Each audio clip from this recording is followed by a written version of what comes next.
President, I come to the floor this evening to talk about the partisan reconciliation legislation that is before us tonight. It's named the Inflation Reduction Act, but that's misnamed because, unfortunately, it does not reduce inflation. It actually makes things worse. So when you're at the gas pump or you're at the grocery store or buying something anywhere today, you're feeling the sticker shock. And yet this legislation is going to make it even worse. It adds $700 billion more in spending and over $300 billion more in new taxes at the worst possible time, increasing costs to consumers and actually making inflation worse. The nonpartisan Penn-Wharton budget model that a lot of us have used over the years to look at various legislation predicts that it will actually increase inflation over the next 2 years. And while over time it says that may even out, it won't decrease inflation, as the name suggests and the bill sponsors claim. Why? Well, primarily because when you put $300 billion plus of new taxes on the economy, it actually hurts workers and it hurts consumers. Yes, they are saying it's going to go to companies, but what happens then? Companies pass it along. And at a time when we have the worst inflation in over 40 years, that's bad for the economy. The nonpartisan Joint Committee on Taxation that we have to rely on here in the Congress, not a partisan group, nonpartisan, says this bill is going to hurt Americans in nearly every tax bracket. They say that more than half of the burden of the over $300 billion in new taxes is going to fall on folks making less than $400,000 a year. Well, that directly contradicts promises made not to increase taxes on Americans at that level. Well, I'm glad the blow to manufacturers has been somewhat softened in the last 24 hours with the latest version of the bill. What the Democrats did was essentially exchange one bad tax, the book tax on manufacturers, for another bad tax, a tax that will actually tax stock buybacks that's going to hurt particularly Americans who are trying to save for retirement. Let me start with the book tax. This is a proposed tax that is very different from the existing corporate income tax, which is based on income that businesses report to the IRS when they file their taxes. That IRS income, by the way, is defined by the U.S. Congress. Here in the Senate, we debate that all the time. Is it good to have a particular tax incentive or another tax incentive? That is not in the book tax. The book tax instead looks at a company's financial statement, and that's what this new bill does. In fact, it comes up with a whole other definition of tax and therefore another tax system called the adjusted financial statement income. This is broader than the IRS income. It's not fair. It's way too complicated, and it's going to hurt employees and consumers. Taxable income owed the IRS is meant to raise revenue, and again, it includes these incentives or disincentives for certain activities, like being able to immediately deduct the cost of new equipment if you're a manufacturer. We want to encourage that, particularly in periods of high inflation, so we allow them to do that. The financial statement income is not determined by us. It's not determined by elected representatives at all. In fact, Congress does not have anything to do with it. It's actually determined by something called the Financial Accounting Standards Board, which is a private nonprofit recognized by the U.S. Securities and Exchange Commission as the accounting standard setting for private companies. That may work fine for determining accounting standards, but this change effectively puts these people in control of what the corporate tax base is, even though they're not elected to anything. That doesn't make sense. Let's not set up a whole new tax system for some companies. Let's learn from the past. Back in 1986, when we passed a big tax reform bill, they put a book tax in place, and it was repealed less than 3 years later. Why? Because it was viewed as unfair, way too complicated, and actually they thought that you shouldn't have these non-elected officials deciding what the taxes ought to be. They said it was bad for the economy, too, because companies were managing to the book tax rather than the IRS tax. So let's learn from the past. Why would we want to do that again? Set up a whole other tax system, tax the American economy, tax consumers, tax workers, and do so through something that in 1986 we looked at and decided this is not working. So Democrats will say tonight, well, this new complicated tax system is just going to affect big companies. That's true. But you know what? Big companies employ a lot of people, and a lot of people are going to be hurt. They also sell to a lot of consumers, all of us who will be hurt. Last year, there were over 200 companies listed on the Fortune 500 as meeting the criteria that's set out in this legislation. They employ over 18 million Americans. It's those employees and those who are customers who are going to bear the brunt of these tax increases as it's passed down to them in the form of lower wages, lower benefits, and higher prices for goods and services. The Joint Committee on Taxation, a nonpartisan group, just last year said they expected 25% of these corporate taxes to fall on workers. Again, this means lower wages. The Nonpartisan Congressional Budget Office says that employees and workers bear more like 70% of the burden of income taxes. So there's a long list of analyses in between. Let's say between 25% and 70% of these taxes are going to fall on workers in the form of lower pay and lower benefits at a time when wages are not keeping up with inflation that's getting higher and higher. And by the way, it's not just wages we're talking about. Families will now face even higher prices as the cost of corporate taxes get passed along to them. In a study last year performed by the business schools at University of Chicago and Northwestern, they found that 31% of corporate taxes fall on consumers through higher retail taxes. Aren't prices high enough?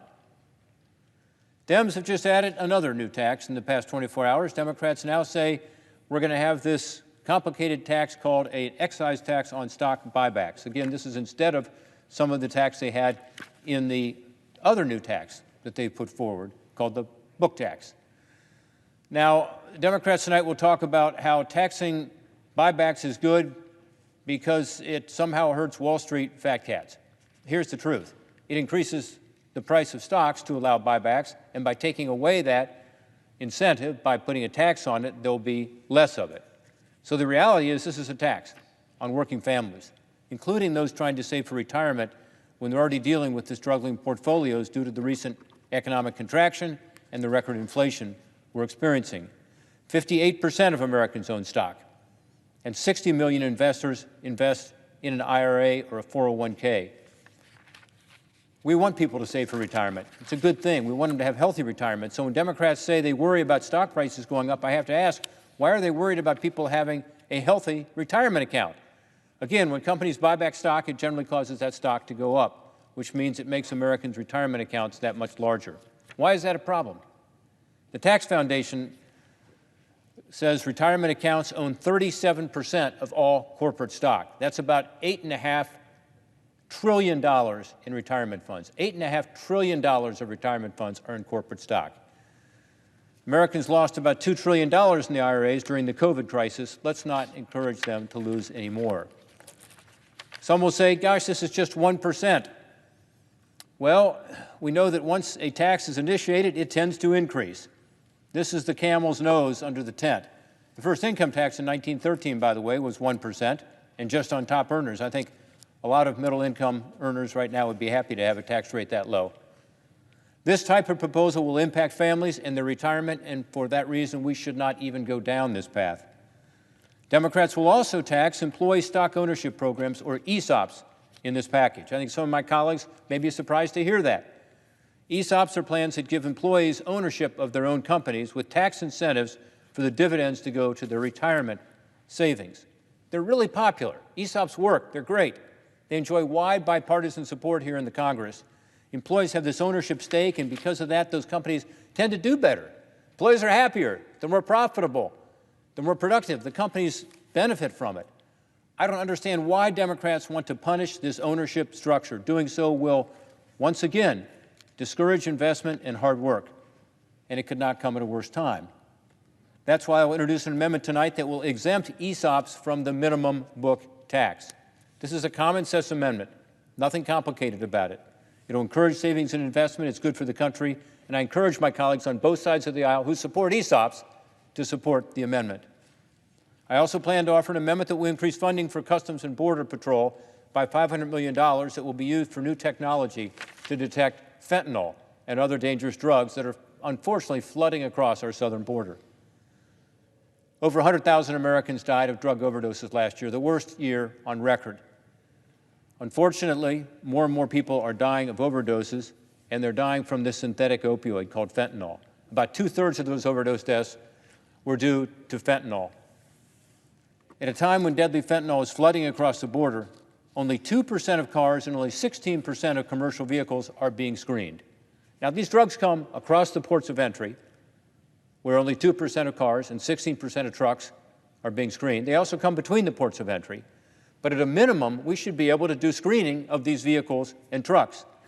It's a gaping hole in our border security, and it's got to be fixed. This amendment will simply assure that the new funds in this bill for the Department of Homeland Security bureaucracy for an office called Readiness, $500 million, will be assigned to a higher priority, to have Customs and Border Protection be able to detect and stop deadly fentanyl that is being smuggled into this country at record levels. So this money would stay at the Department of Homeland Security. It will instead be used for a more urgent priority.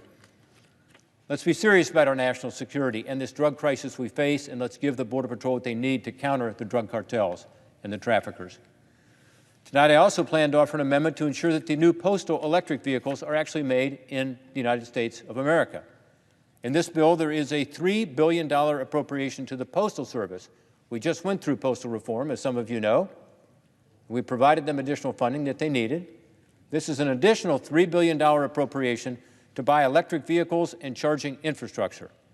However, there is no requirement that these vehicles be made in America with U.S. batteries and other components. In other words, the bill uses taxpayer funds to buy electric vehicles that can be made with Chinese batteries and Chinese critical minerals. We know that this is counter to everything we're trying to do around here. We just passed legislation to make us more competitive with China. Again, we just passed legislation to provide the Post Office with funds for new vehicles, including electric vehicles. The Postmaster General just made a decision to go from 10% electric to 20% to 50%. That's already happening. But in that case, there are requirements. In this case, there are not. We know that Democrats believe that when we're expanding electric vehicles, that we ought to ensure that these vehicles are being made in America. How do we know that? Because in another part of the bill, which is the expansion of the electric vehicle tax credit, Democrats included new requirements that the tax credit reward EVs made in the United States with American components. My amendment would simply apply these identical requirements to these new electric postal delivery vehicles. Both involve taxpayer subsidies. What's good for the American driver should be good for the Postal Service. My hope is that this misnamed Inflation Reduction Act can be stopped before it makes things worse, but at least I urge my colleagues on both sides of the aisle to look at these common sense amendments and accept some of these amendments. Some I've laid out, some others have talked about tonight, to improve a flawed bill. With that hope, I yield the floor.